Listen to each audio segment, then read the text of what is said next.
Hello दोस्तों, मैं आपका दोस्त और दोस्त विकास। आज हम जिस टॉपिक पर बात करने जा रहे हैं वो है साइकेट्रिक्स। तो साइकेट्रिक में है वो nursing management with organic brain disorder. तो हम समझेंगे कि ऑर्गेनिक ब्रेन डिसऑर्डर होता क्या है, इसका क्लासिफिकेशन क्या होता है, इसके टाइप्स कौन कौन से होते हैं और इसका इंसिडेंस रेट किन में ज़्यादा पाया जाता है। और बात करेंगे कि इनका हम क्लिनिकल फीचर्स या फिर साइन सिम्टम्स क्या क्या हो सकते हैं। वार्निंग साइन के बारे में हम पता करेंगे। फिर अब बात करेंगे हम कि जो ये ब्रेन ऑर्गेनिक डिसऑर्डर है उसके हम डायग्नोज क्या क्या कर सकते हैं और हम इसका ट्रीटमेंट क्या करेंगे। तो चलते हैं सबसे पहले इंट्रोडक्शन की तरफ, इसका ऑर्गेनिक ब्रेन डिसऑर्डर।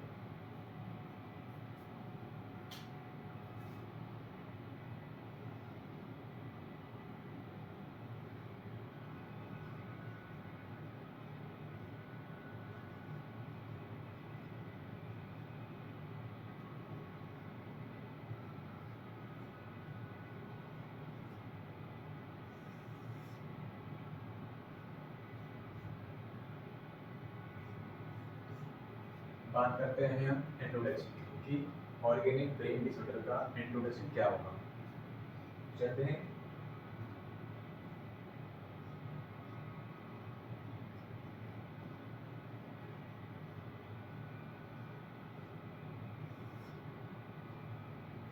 इंट्रोडक्शन की तरफ, तो ऑर्गेनिक मेंटल डिसऑर्डर, हम ऑर्गेनिक ब्रेन डिसऑर्डर को ऑर्गेनिक मेंटल डिसऑर्डर कह सकते हैं। तो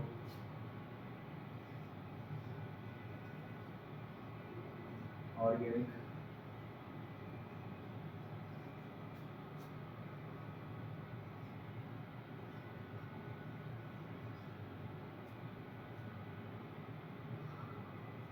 आर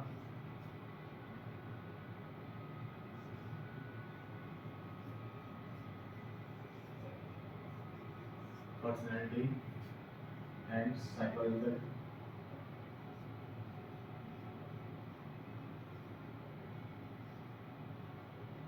डिसऑर्डर with associated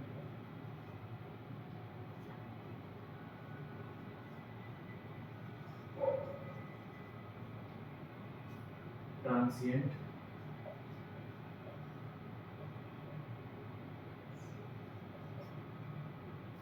और परमानेंट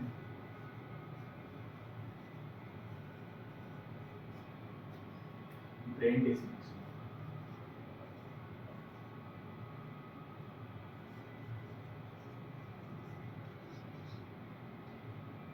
तो हम ऑर्गेनिक ब्रेन डिसऑर्डर के इंट्रोडक्शन की बात करें कि ऑर्गेनिक ब्रेन डिसऑर्डर होता क्या है। तो ऑर्गेनिक ब्रेन डिसऑर्डर वो होता है जिसमें पर्सनैलिटी और साइकोलॉजिकल जो फंक्शन होते हैं वो डिस्टर्ब होने की वजह से उनको क्या होता है, ब्रेन डिसऑर्डर लिखा है। जैसे कि organic mental disorder our personality and psychological disorder with associate transient and permanent brain dysfunction. अगर किसी भी व्यक्ति को पर्सनैलिटी एंड साइकोलॉजिकल डिसऑर्डर है तो उसका क्या होगा, ब्रेन परमानेंट या फिर कुछ समय के लिए क्या हो जाएगा, डिसफंक्शन हो जाएगा, इम्पेयरमेंट हो जाएगा। उसको हम बोलेंगे क्या, ऑर्गेनिक ब्रेन डिसऑर्डर। अब हम बात करते हैं इसकी क्लासिफिकेशन की कि ऑर्गेनिक ब्रेन डिसऑर्डर का क्लासिफिकेशन क्या होता है। तो चलते हैं क्लासिफिकेशन की तरफ।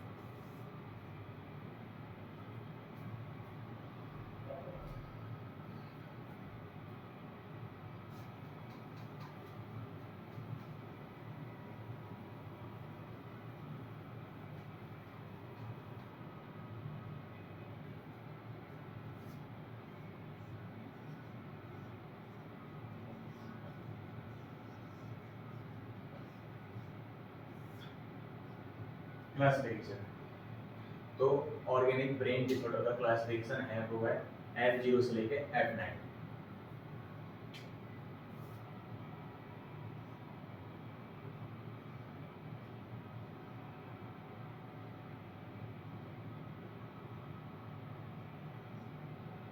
ये है किसके अकॉर्डिंग, ICD टैग के अकॉर्डिंग। किसके अकॉर्डिंग है, F0 से F09 ICD-10 international classification of disease.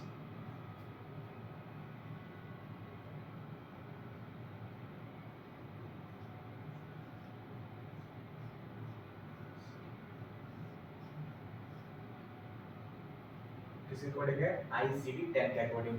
कहाँ से कहाँ तक है? F0 से F9। अब हम इसको बारी बारी से एक एक करके समझते हैं कि F0 क्या आएगा, F01 में क्या आएगा, F02 में क्या होगा, समझते हैं।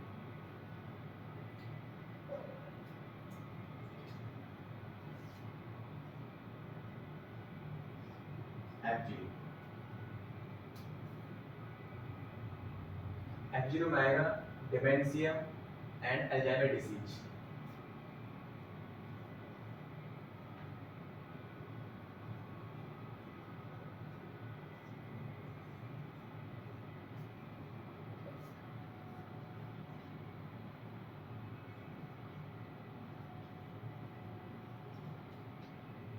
F01 में आएगा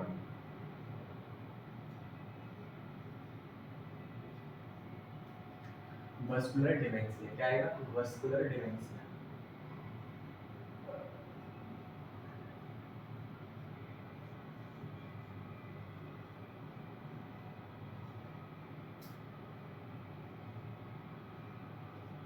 F02 में आएगा dementia with other disease.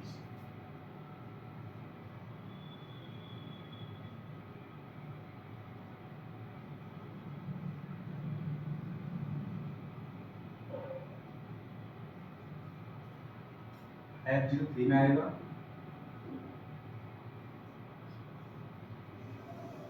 Unspecified dementia.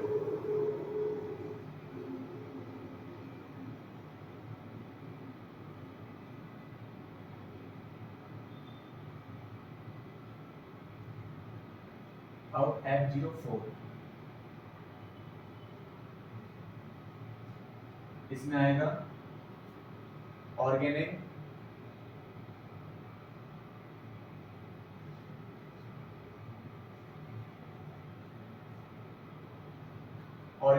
Amnestic syndrome.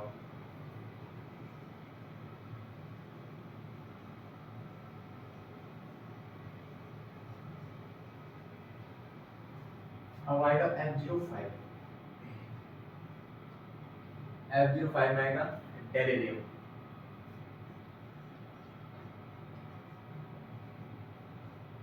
क्या आएगा F05 में? डेलीरियम। अब F06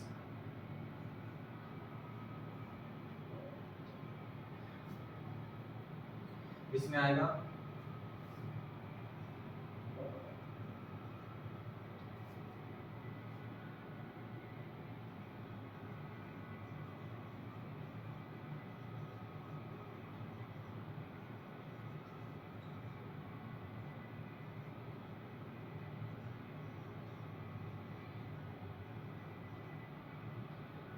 F06 में आएगा other mental disorder due to brain damage. अब F07 F06 तो हो गया।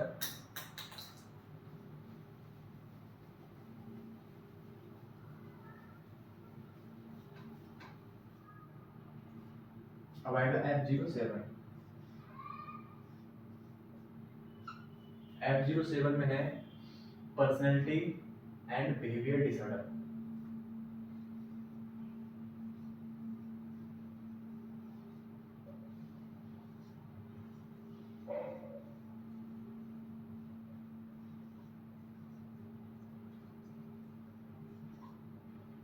अब आएगा F09। F08 नहीं होता है। F09 में आएगा unspecified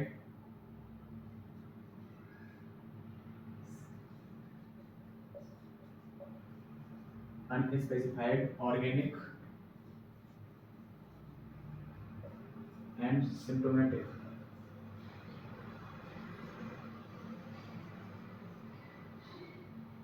Unspecified organic and symptomatic and other mental disorder।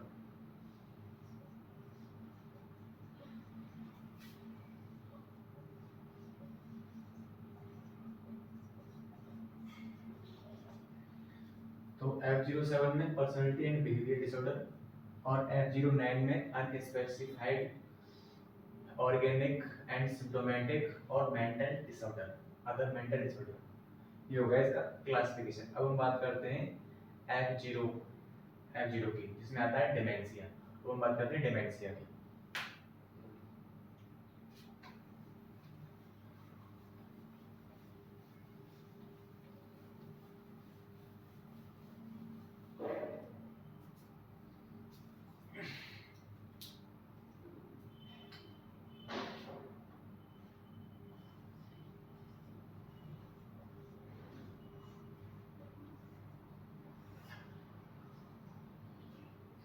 Dementia क्या है?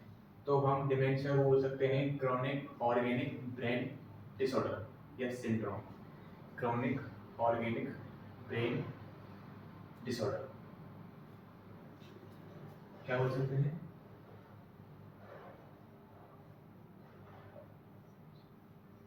It is also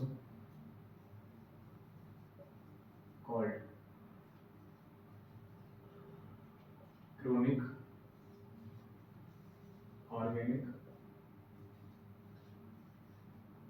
brain disorder।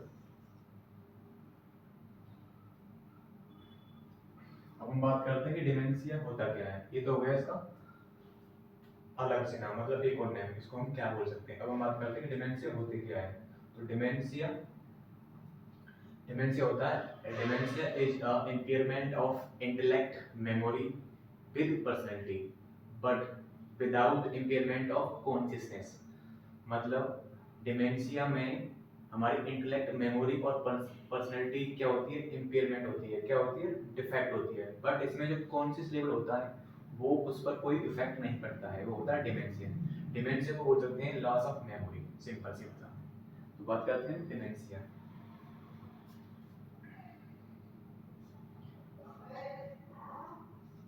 It is a impairment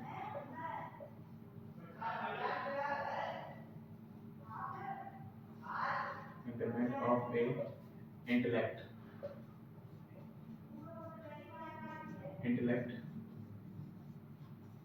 memory and personality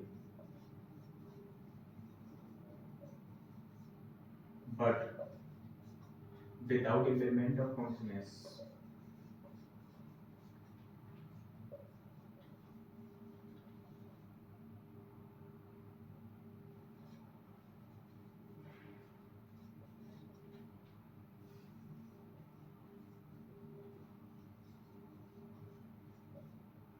ठीक है, ये हो गया डिमेंशिया।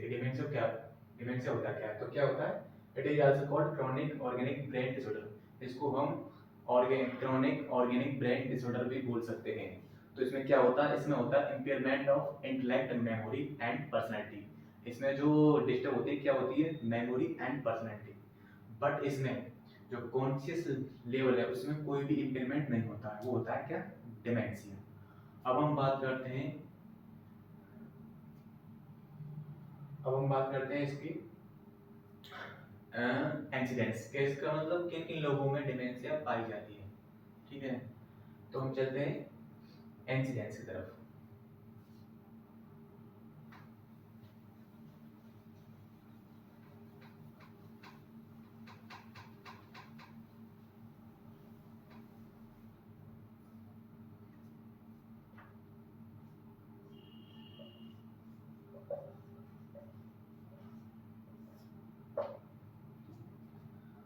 तो जो डिमेंशिया देखा गया है वो देखा गया है ओल्डर एज पर्सन में। जिन व्यक्तियों की एज 60 साल से ऊपर होती है उनमें ज़्यादातर डिमेंशिया पाया जाता है।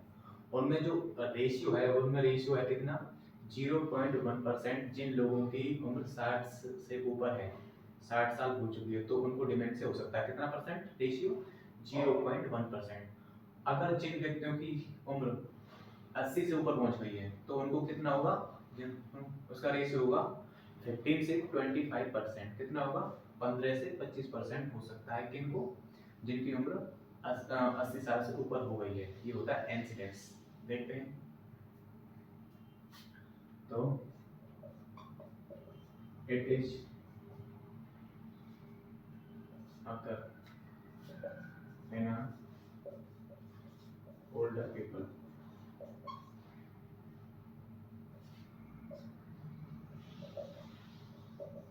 It is a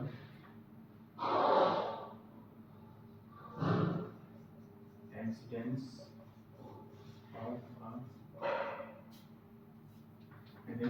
a 0.1% in 60-year people. It is a ratio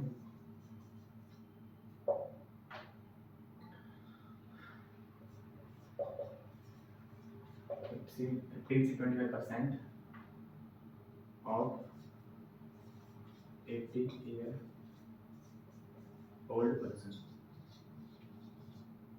तो it is occurring older people, ये मतलब जो बूढ़े लोग हैं उनमें दिखाई देता है क्या, डिमेंशिया।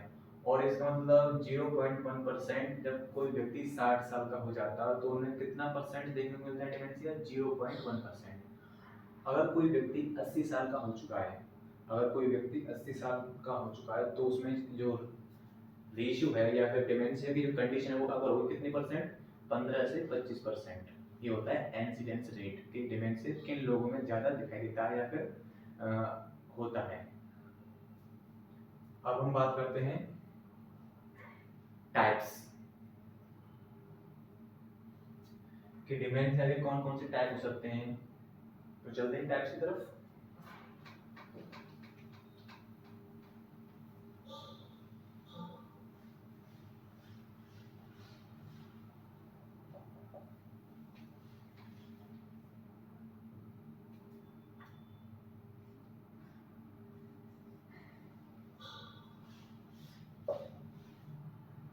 तो डिमेंशिया के मेनली 5 टाइप होते हैं। पहला हुआ कॉर्टिकल, दूसरा हुआ सब कॉर्टिकल, तीसरा हुआ प्रोग्रेसिव डिमेंशिया, चौथा हुआ प्राइमरी डिमेंशिया एंड पांचवा हुआ सेकेंडरी डिमेंशिया। तो हम बारी बारी से एक को क्या करेंगे, समझाएंगे, डिफाइन करेंगे। चलते हैं टाइप्स ऑफ डिमेंशिया। फर्स्ट है cortical dementia.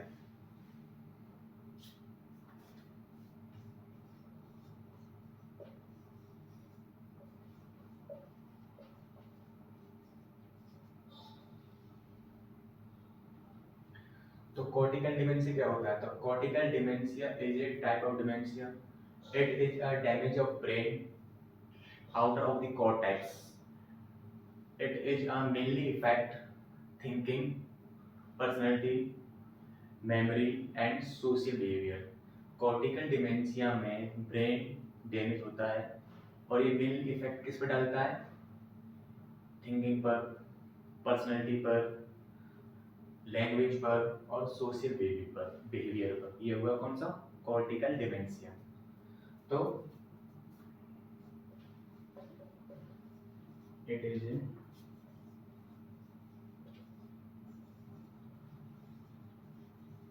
Brain damage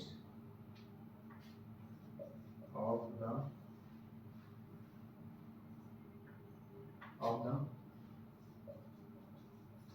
outer cortex that mainly affect the memory,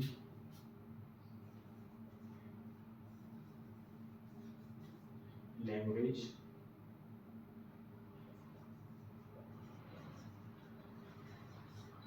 thinking and social behavior।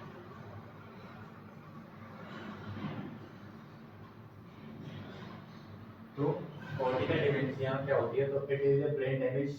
Cortical dementia में क्या होता है, ब्रेन डैमेज हो जाता है ऑफ द आउटर कॉर्टेक्स, जो कि कहां पर होता है, आउटर कॉर्टेक्स में इफेक्ट डालते हैं। तो the mainly effect of memory, language and thinking and social behaviour. तो ये क्या हुआ, कॉर्टिकल डिमेंशिया। अब हम बात करते हैं सेकेंड टाइप ऑफ डिमेंशिया वो था सब कॉर्टिकल डिमेंशिया। चलते हैं उसकी तरफ।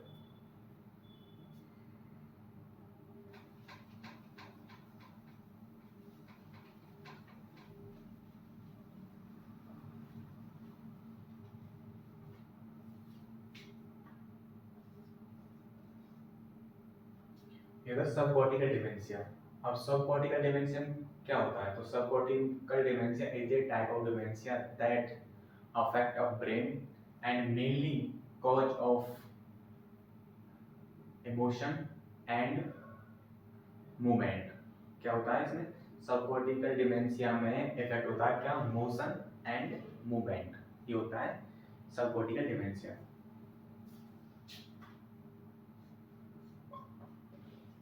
It is a brain damage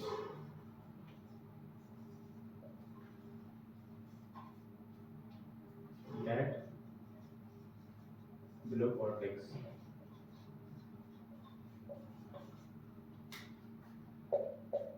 that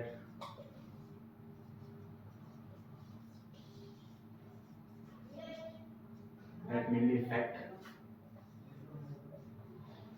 emotion and movement।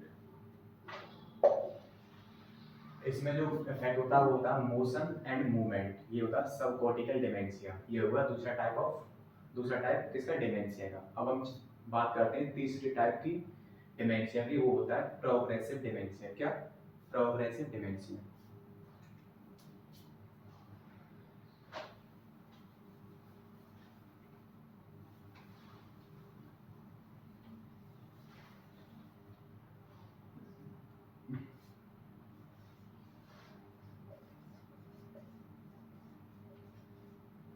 कौन सा टाइप? Progressive dementia. तो इसकी बात करते हैं। तो प्रोग्रेसिव डिमेंशिया क्या होता है? तो progressive dementia it is occur of old age.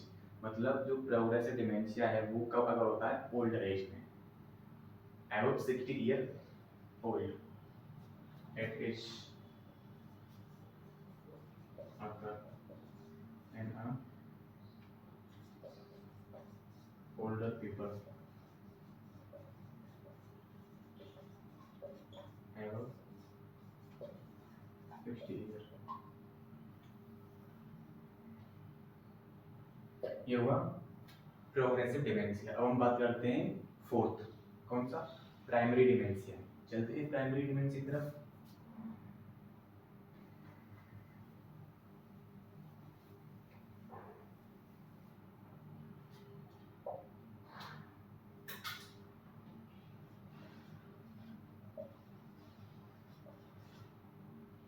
तो प्राइमरी डिमेंशिया क्या होता है?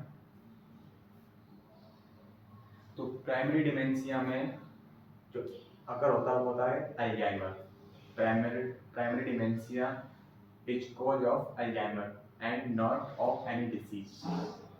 अगर तो क्या होता है? It is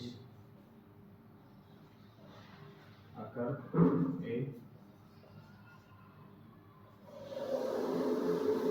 Alzheimer disease and not occur any disease। केवल प्राइमरी डिमेंशिया में केवल अल्जाइमर डिसीज अकर होगी, ना कि कोई अन्य डिसीज। ये होता है प्राइमरी डिमेंशिया। अब हम बात करते हैं last secondary dementia.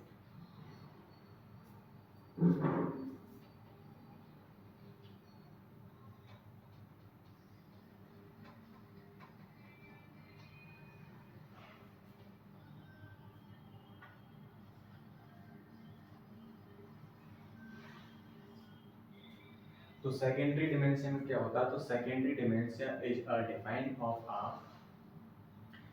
Any injury and memory impairment. क्या होगा? सेकेंडरी डिमेंशिया में ब्रेन में कोई इंजरी होगी या फिर मेमोरी इम्पेयरमेंट होगा। क्या होगा? मेमोरी इम्पेयरमेंट या फिर ब्रेन इंजरी।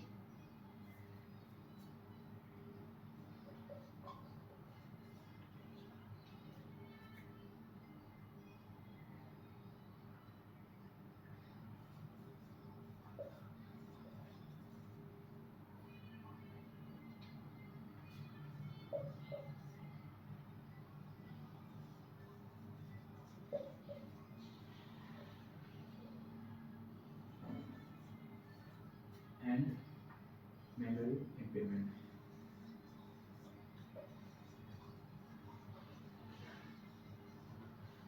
क्या होगा, जो सेकेंडरी डिमेंशिया में ब्रेन इंजरी होगी या फिर कोई मेमोरी इम्पेयरमेंट होगा, ये होता है कौन सा, सेकेंडरी डिमेंशिया। अब हो गए फिर टाइप्स के डिमेंशिया, कौन कौन से टाइप होते हैं। अब हम बात करते हैं स्टेज की, डिमेंशिया की कौन कौन सी स्टेज होती हैं। तो डिमेंशिया की 3 स्टेज होती हैं, फर्स्ट, सेकंड एंड थर्ड। चलते हैं स्टेज की तरफ।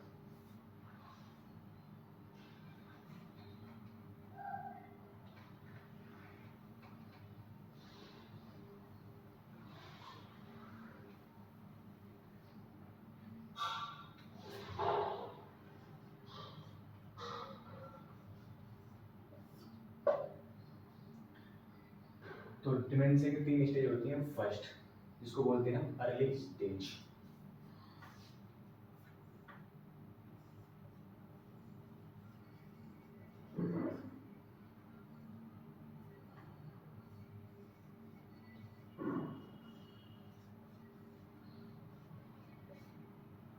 तो उसमें जो फर्स्ट स्टेज में क्या क्या देखे, क्या क्या मतलब प्रॉब्लम आएगी। तो फर्स्ट है फॉरगेटफुलनेस। क्या,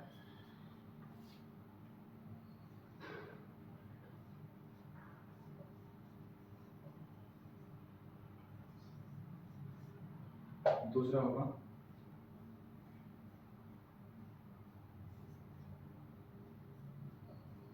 सोशल आइसोलेशन। तीसरा होगा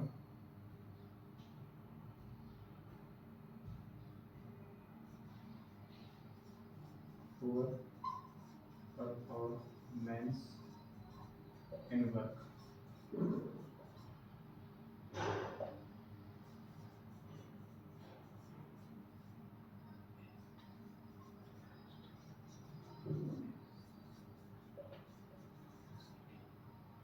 तो फर्स्ट स्टेज में क्या आएगा, फॉरगेटफुलनेस की मतलब जो डिमेंशिया का जो पेशेंट होगा वो उसको भूलने की बीमारी हो जाएगी।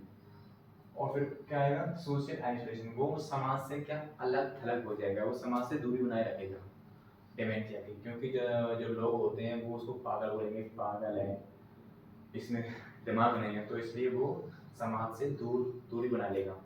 फिर आता है क्या, पुअर परफॉर्मेंस इन वर्क, उसका जो काम करने का पैटर्न है या फिर जो काम करने का तरीका है या फिर काम करने में उसका मन नहीं लगेगा।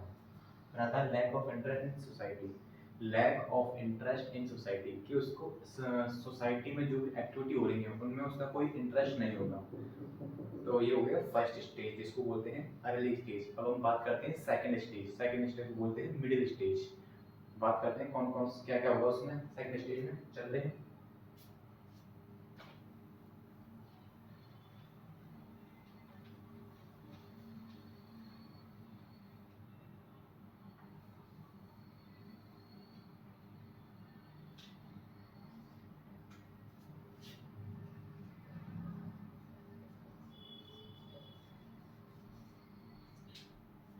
तो सेकंड स्टेज या फिर मिडिल स्टेज में क्या क्या होगा वो हम देखते हैं। तो first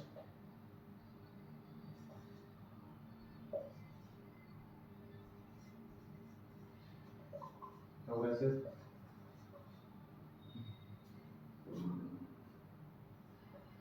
memory loss, social isolation, over and decrease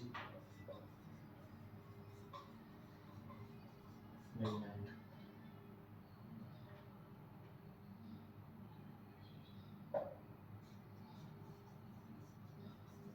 agitation in response और क्वेश्चन।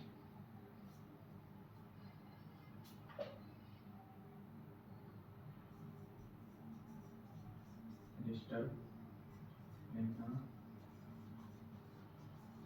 Mental hygiene.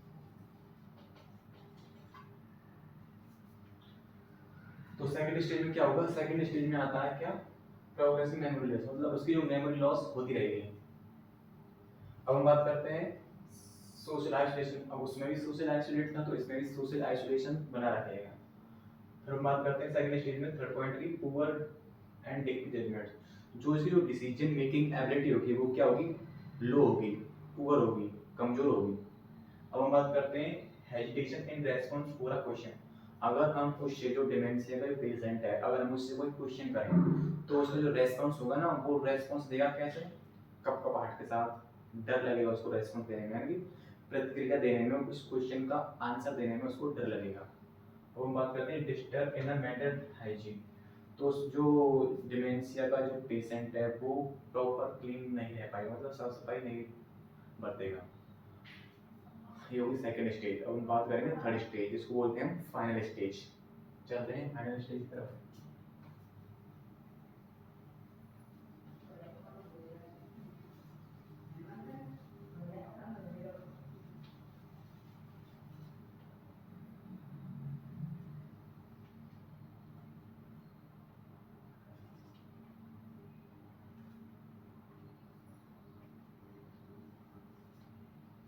तो फाइनल स्टेज में क्या होगा, इसमें होगा loss of memory first.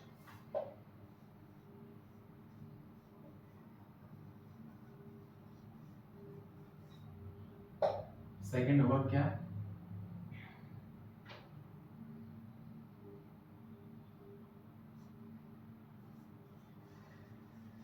डेक्रीज judgement.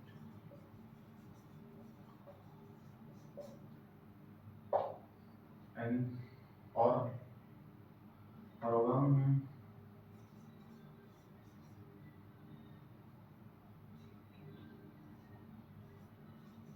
Disturb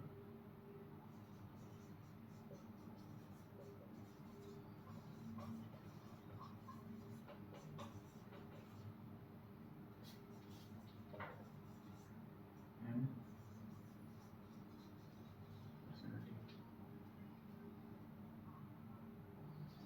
final stage में क्या होगा, उसकी मेमोरी लॉस हो जाएगी और जजमेंट उसका पुअर रहेगा, और उसकी जो एबिलिटी है, जो मतलब सोचने की, बोलने की, और मतलब उसकी पर्सनैलिटी है वो क्या होगी, अफेक्ट हो जाएगी, डिस्टर्ब हो जाएगी। ये होती है स्टेज किसकी, डिमेंशिया की। अब हम बात करते हैं क्या, इसकी मतलब कौन कौन से टेस्ट कर सकते हैं, कि डिमेंशिया का पता लगाने के लिए हम कौन कौन से टेस्ट अप्लाई कर सकते हैं, किसके थ्रू हम पेशेंट को ये पता कर सकते हैं कि इस पेशेंट को डिमेंशिया है। चलते हैं हम क्या, डायग्नोसिस की तरफ।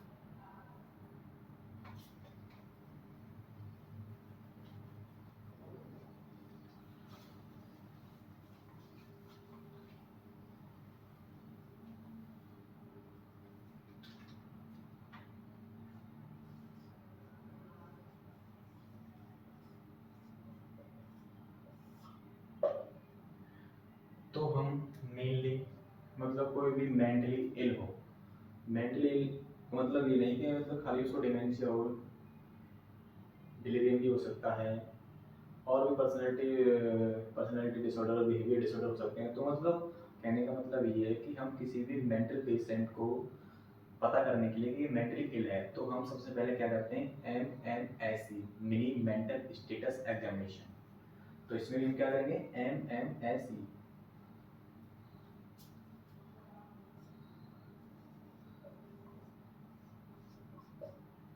दूसरा क्या करेंगे,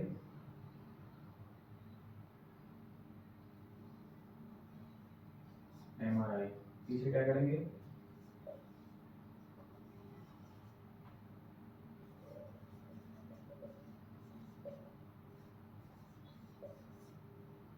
तो हम जो डिमेंशिया का पता लगाने के लिए तीन तरीके से हम कर सकते हैं। कौन सा, पहला MMSE, mini mental status examination. दूसरा है MRI, मैग्नेटिक रेजोनेंस इमेज। तीसरा है क्या, स्पाइनल फ्लूइड बायोप्सी, मतलब स्पाइनल का जो फ्लूइड होता है उसको हम टेस्ट के लिए लैब में भेज देंगे, वो होता है स्पाइनल फ्लूइड बायोप्सी। अब हम बात करते हैं क्या, इसका ट्रीटमेंट या फिर मेडिकल मैनेजमेंट।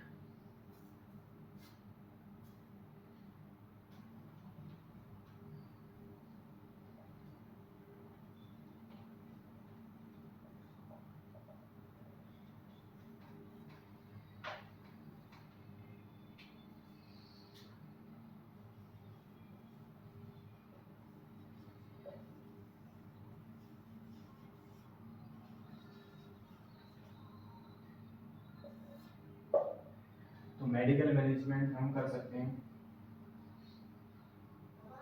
मेडिकल मैनेजमेंट में हम दे सकते हैं एंटी साइकोटिक ड्रग्स जिसमें रेस्पेरिडोन और एंजापाइन। दूसरा एंटी डिप्रेसेंट या फिर मूड स्टेबलाइजर ड्रग्स जिसमें आ जाएगा क्या, SSRI, selective serotonin reuptake inhibitor.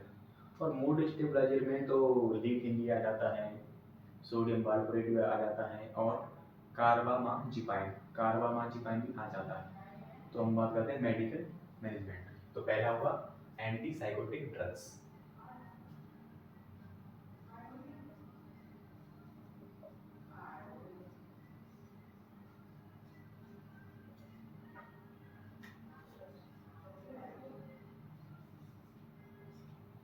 तो एंटी साइकोटिक ड्रग्स में कौन क्या आएगा, रेस्पेरिडोन,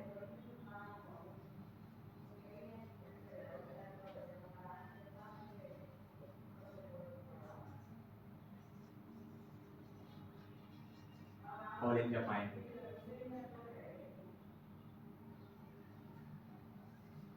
दूसरा anti depressant,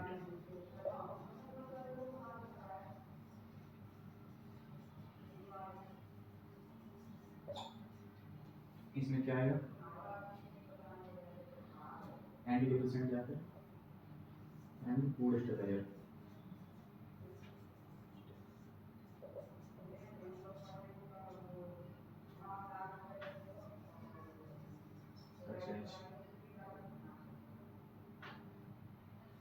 SSRI,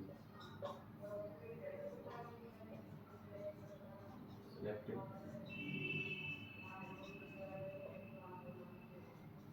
serotonin reuptake inhibitor। और lithium,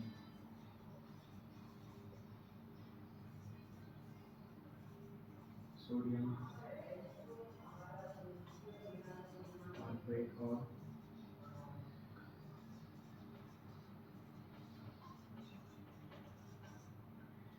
क्या कहा जाएगा, एंटी साइकोटिक, एंटी डिप्रेसेंट। तो एंटी साइकोटिक में क्या आएगा, रेस्पेरिडोन और एंजापाइन।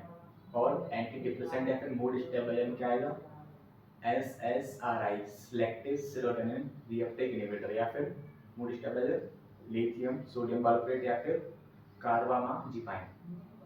ये हो गया क्या, मेडिकल मैनेजमेंट। अब हम बात करते हैं नर्सिंग मैनेजमेंट की कि अगर कोई पेशेंट डिमेंशिया का है तो उसका नर्सिंग मैनेजमेंट कैसे करेंगे। चलते हैं किसी तरफ, नर्सिंग मैनेजमेंट की तरफ।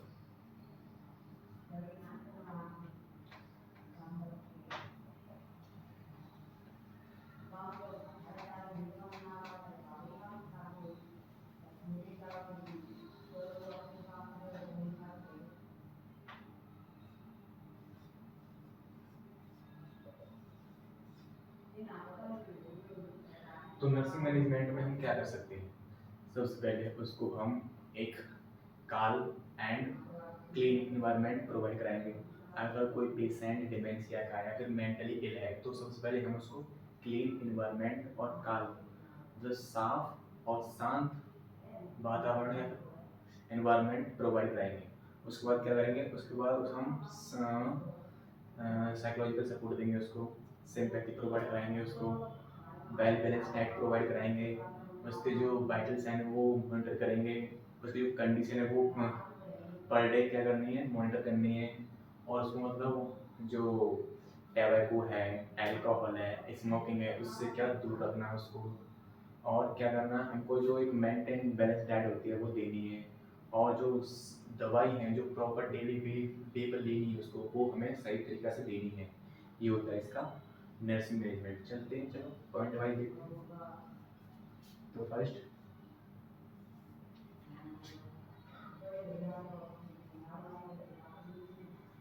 Provide a calm and clean environment।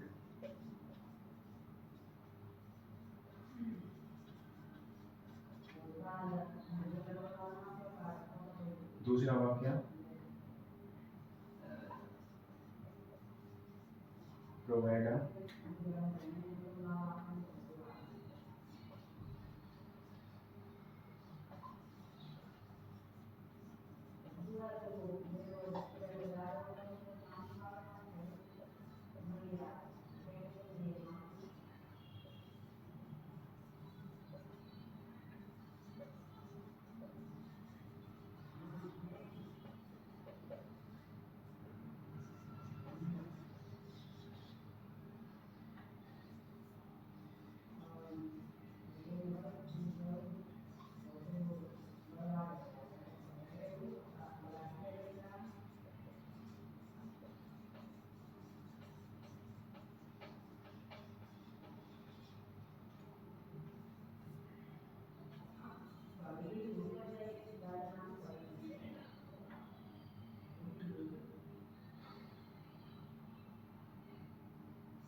तो जैसे कि हम बताया गया है कि नर्सिंग मैनेजमेंट क्या क्या हो सकते हैं, तो nursing management mainly provide a calm and cool environment या फिर clean environment, provide a psychological support, sympathy दे सकते हैं हम, जिससे कि पेशेंट को एक तसल्ली मिले कि हाँ मैं ठीक हो सकता हूँ। अगर हम पेशेंट को हम साइकोलॉजिकल सपोर्ट देते हैं, अगर वो हमारी बात मान जाए कि हाँ ये जो कह रहा है वो सही है, ये जो कह रहे हैं वो सही है, तो आधा पेशेंट की बीमारी वहीं से हो जाती है। तो सबसे पहले हमको पेशेंट को ये मतलब भरोसा दिलाना कि हम उनके साथ हैं, हम उनकी बीमारी में उनका हाथ बटा रहे हैं। तो ये हो गया साइकोलॉजिकल सपोर्ट। अब प्रोवाइड राइट मेडिकेशन, तो जो एक एज ए नर्स उसको ये देखना चाहिए कि जो मेंटली इल पर्सन है, जो डिमेंशिया का पर्सन है, उसको हम जो दवाई दे रहे हैं वो प्रॉपर दे रहे हैं, टाइम टू टाइम दे रहे हैं, सही दे रहे हैं, ये ध्यान रखना किसका काम है, नर्स का। और बात करते हैं provide a brain balance diet, जो पेशेंट को जो बीमारी है उसको अकॉर्डिंग हमें क्या देनी है, उसको डाइट देनी है, मील प्लान तैयार करना है, जिससे कि जो उसकी जो डिसीज है वो जल्दी से जल्दी ठीक हो जाए। अब हम बात करते हैं maintain patient condition, avoid smoking, और हमको डे बाई डे उसकी जो पेशेंट की कंडीशन वो करनी, असेस करनी है। ये होता है क्या, डिमेंशिया। Thank you.